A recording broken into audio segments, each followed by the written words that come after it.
Kata bid'ah sering menjadi tema polemik keagamaan, terutama dalam dekade terakhir ini. Bid'ah sering menjadi akronim yang bisa dijadikan dalil menyesatkan orang.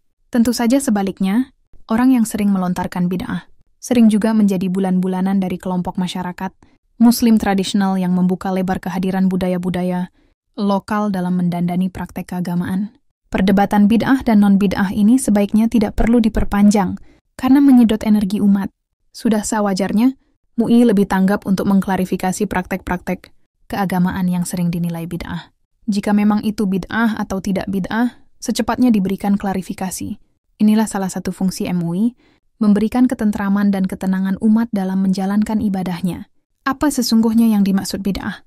Bid'ah sering diartikan dengan perbuatan yang tidak pernah diperintahkan maupun dicontohkan oleh Rasulullah Muhammad SAW, tetapi dilakukan oleh sekelompok masyarakat dalam periode sesudah beliau wafat. Perbuatan bid'ah dibatasi pengertiannya dalam urusan penambahan atau pengurangan. Ibadah khusus mahdah. Misalnya seseorang menambah jumlah rakaat salat subuh menjadi 4 rakaat atau mengurangi rakaat salat isya menjadi 3 rakaat. Termasuk juga kategori bid'ah. Menambah variasi salat di luar ketentuan dan penggarisan Rasulullah SAW. Hukum bid'ah tegas dinyatakan dalam hadis sebagai sesuatu yang menyesatkan sebagaimana hadis Nabi. Kullu bid'atin dhalalah wa kullu dhalalatin fi'alnar, setiap bid'ah itu sesat, dan setiap yang sesat itu kelak ke neraka. Yang menjadi masalah dengan terminologi bid'ah saat ini ada dua hal. First, ada sekelompok masyarakat yang memperluas makna bid'ah ke hal-hal yang bersifat muamalat, human relation, misalnya melarang berjabat tangan seusai sholat, dengan alasan itu tidak pernah dilakukan. Rasulullah SAW termasuk juga melakukan peringatan Maulid dan peringatan Isra Mi'raj dan doa istighatsah dengan alasan tidak pernah dipraktekkan Rasulullah SAW. Kedua, ada sekelompok masyarakat yang sesungguhnya nyata-nyata melakukan bid'ah, tetapi dikemas dengan praktek budaya lokal, misalnya praktek ziarah kubur yang membawa makanan kesukaan almarhum ke makam, membumbuhi amalan-amalan tertentu di sela-sela surah Yasin dan lain-lain. Bahkan ada yang sesungguhnya sudah masuk kategori praktek mistik atau syirik, tetapi masih dianggap sebagai bid'ah hasanah, tradisi positif. Bid'ah hasanah atau bid'ah mahmudah dipopulirkan oleh Imam Syafi'i dan murid-murid serta para pengikutnya. Menurut Imam Syafi'i, bid'ah ada dua jenis, bid'ah mahmudah, terpuji, dan bid'ah madsmumah, tercela. Bahkan Iz Abdul Salam membagi bid'ah itu ke dalam 5 bagian, dan 5 bid'ah mubahah, bid'ah yang diharuskan. Bid'ah hasanah ialah bid'ah yang tidak bertentangan, bahkan sejalan dengan Al-Quran dan hadis, sedangkan bid'ah yang tercela ialah yang menyimpang bahkan bertentangan dengan Al-Quran dan hadis. Namun, ini semua dihubungkan dengan ibadah mahdah, urusan sosial kemasyarakatan atau muamalah. Di luar ibadah mahdah, tidak dikaitkan dengan bid'ah. Contoh bid'ah hasanah, atau yang dianggap sebagai bid'ah wajibah, ialah menyibukkan diri dengan ilmu nahwu, bahasa Arab, yang dengannya dipahami kalam Allah, Al-Quran, dan kalam Rasulullah SAW hadis. Sedangkan contoh bid'ah yang tercela ialah menambahkan amalan-amalan asing dalam salat, termasuk menggunakan doa dalam bahasa non-Arab dalam salat. Bid'ah hasanah termasuk segala sesuatu yang dilakukan umat manusia yang tidak pernah dilakukan Rasulullah, tetapi nyata-nyata meningkatkan martabat kemanusiaan, terutama menyejahterakan dan memudahkan kehidupan umat manusia. Misalnya, memproduksi pesawat terbang, membuat satelit, menciptakan alat-alat komunikasi, membuat teknologi kesehatan, melakukan penelitian di angkasa luar, dan memproduksi sistem pertahanan diri yang lebih handal. Semuanya ini tidak terlarang dalam Islam. Barang siapa beramal suatu amalan yang tidak didasari oleh urusan kami, maka amalannya tertolak.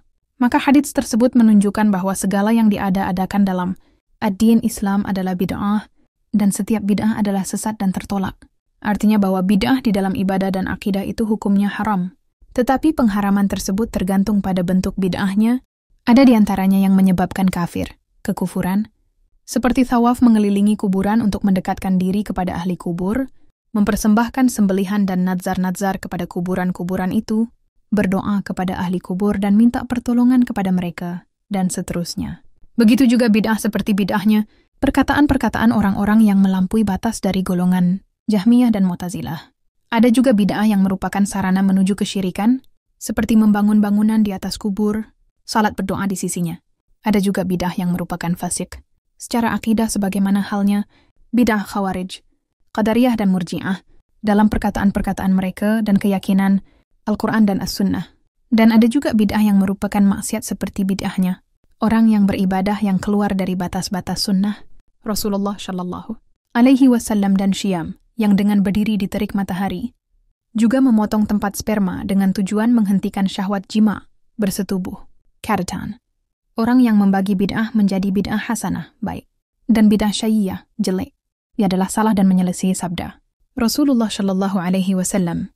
Sesungguhnya setiap bentuk bid'ah adalah sesat, karena Rasulullah Shallallahu Alaihi Wasallam telah menghukumi semua bentuk bid'ah itu adalah sesat, dan orang ini yang membagi bid'ah mengatakan tidak setiap bid'ah itu sesat, tapi ada bid'ah yang baik. Al-Hafidz Ibnu Rajab mengatakan dalam kitabnya Syarh Arba'in mengenai sabda Rasulullah Shallallahu Alaihi Wasallam, setiap bid'ah adalah sesat, merupakan perkataan yang mencakup keseluruhan. Tidak ada sesuatu pun yang keluar dari kalimat tersebut, dan itu merupakan dasar dari dasar ad-diyan yang senada dengan sabdanya. Barang siapa mengadakan hal baru yang bukan dari urusan kami, maka perbuatannya ditolak.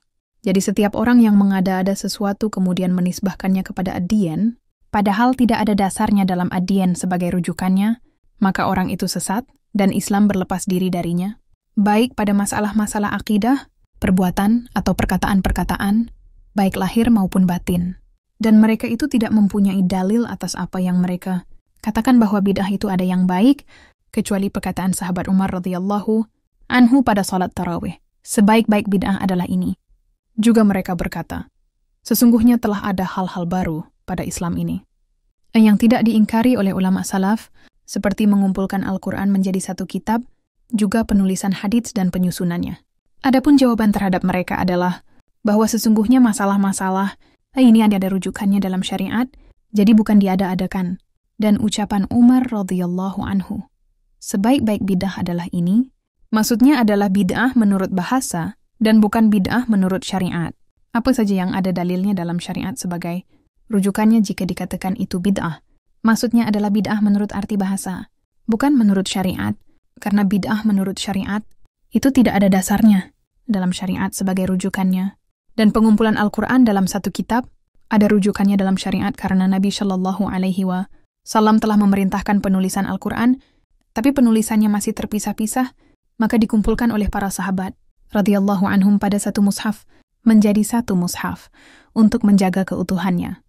Juga salat tarawih, Rasulullah Shallallahu Alaihi Wasallam pernah salat secara berjamaah bersama para sahabat beberapa malam, lalu pada akhirnya tidak bersama mereka. Sahabat khawatir kalau dijadikan sebagai satu kewajiban, dan para sahabat terus sahalat tarawih secara berkelompok-kelompok di masa Rasulullah Shallallahu Alaihi Wasallam masih hidup juga setelah wafat beliau, sampai sahabat Umar radhiyallahu anhu menjadikan mereka satu jamaah di belakang satu imam, sebagaimana mereka dahulu di belakang salat seorang, dan hal ini bukan merupakan bid'ah dalam ad-din. Begitu juga halnya penulisan hadits itu ada rujukannya dalam syariat. Rasulullah Shallallahu Alaihi Wasallam telah memerintahkan untuk menulis sebagian hadits-hadits kepada sebagian sahabat karena ada permintaan kepada beliau, dan yang dikhawatirkan pada penulisan hadis masa Rasulullah Shallallahu Alaihi Wasallam secara umum adalah ditakutkan tercampur dengan penulisan Al-Quran.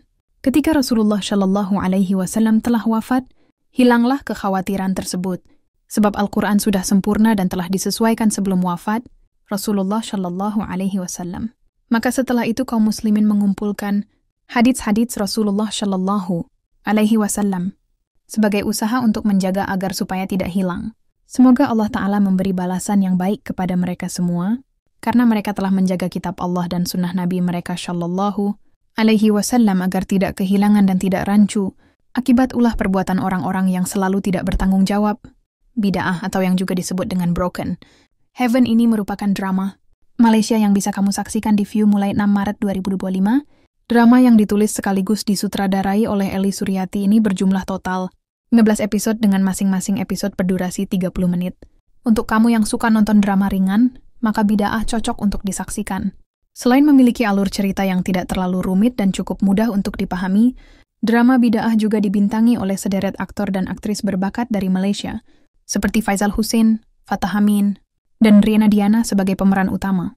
Selain itu ada juga Hasnur Rahmat, Marissa Yasmin, Fathia Latif, dan masih banyak lagi yang akan bergabung. Penasaran seperti apa ceritanya? Sebelum itu, simak terlebih dahulu sinopsis Bid'ah Broken Heaven selengkapnya di sini. Sinopsis Bid'ah Broken Heaven, tanggal tayang mulai 6 Maret 2025. Jumlah episode 15 episode. Durasi 30 menit. Bahasa Melayu.